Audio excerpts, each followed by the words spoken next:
Hey guys, so in this video we are going to cover the topic of functional groups. So while there's going to be whole sections dedicated to each one in terms of their reactivity and things you could do with them, today is just going to be about being able to identify them, name them and draw them. Okay, so the first ones we're going to start talking about are carbon-based. Okay, so technically speaking, alkanes aren't really functional groups, okay? But we're still going to include them on the table as an important feature of chemical compounds. So the reason why alkanes technically aren't really functional groups is really coming down to the term functional, okay? So every other functional group that I'm going to show you in this table, it's going to have some kind of properties that make a molecule react and behave in a certain way. Alkanes are virtually inert. They don't tend to do anything. They don't really have any special properties that make them unique in comparison to other functional groups. So the next carbon-based functional group is the alkene.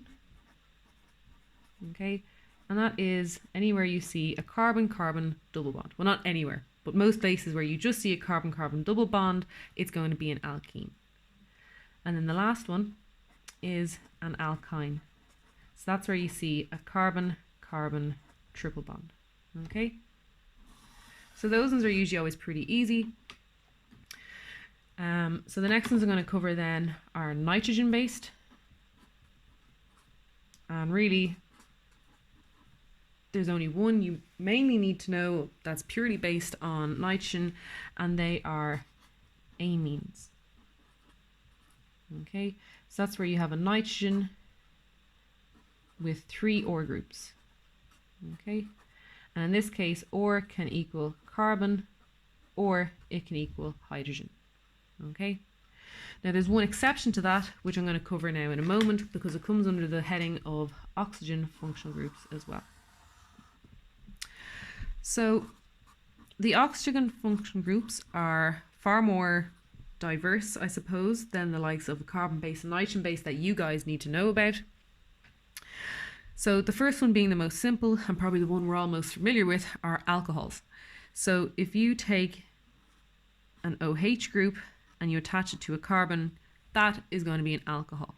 Okay, now there's one exception to this really that I'm going to cover now in a moment, and it becomes down to carbonyls. Okay, when you have a carbon with a double bond to an oxygen, this is called a carbonyl.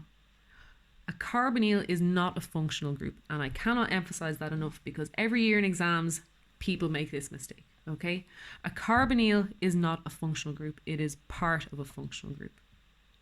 Okay, and what I mean by that is depending on what you have on that carbon changes the properties of the carbonyl a lot.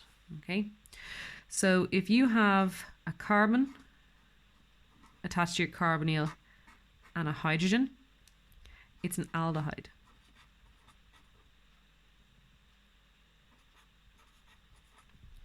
If you have 2 carbons attached to the carbonyl, it's a ketone. If you have a carbonyl attached to an OH, it's a carboxylic acid.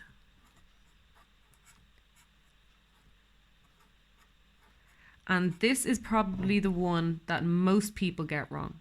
And the reason for that is they see this carbonyl and they go, okay, it's an aldehyde or a ketone, but they see this OH and they say it's an alcohol.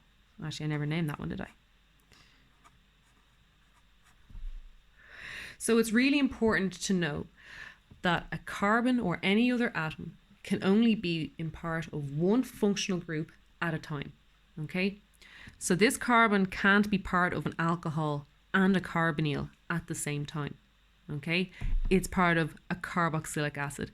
This is the one people should really take note of because it's the one where most people are going to make mistakes. The next carbonyl containing functional group is where you have a carbonyl, an oxygen, and another carbon. Okay, so instead of an OH, you have an OC. Okay, and this is called an ester. So again, this one's really important because you don't want to mix this up with another functional group called an ether. Okay? So an ether is where you have a carbon, an oxygen, and a carbon. Okay, actually that's not very clear. That doesn't look much like a carbon. So carbon, oxygen, and a carbon. Okay, and this is called an ether. Okay, and this is a really important functional group for later on when we start to talk about things called carbohydrates and acetals and other things like that. So I'm not going to go into acetals and hemiacetals today. I'm going to save that for the tutorial on carbohydrates, but just be aware that ethers play a very important role in sugar chemistry. And then there's one other main functional group that ties nitrogen and oxygen containing functional groups together, and that's the amide. So when you have a carbon, a carbonyl,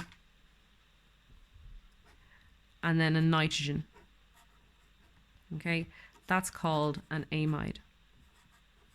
So this OR group can be a hydrogen or it can be a carbon. Normally you will see it as some kind of carbon containing unit because it's usually as part of a chain. And amides are really important in peptide chemistry. And there will be a whole section on that as well. So these are the key functional groups you need to be able to identify. And while it might not look like there's very many of them, it comes up an awful lot where you will be given a particularly complicated molecule and you'll have to identify all of the functional groups that are in it. So hopefully, if I have enough time, I will make a few videos where I go through examples of compounds with multiple functional groups that are designed to look almost like ketones, but they're actually esters, or maybe it's a carboxylic acid, and you have to try and problem solve and try to identify what functional groups are actually present in the molecule.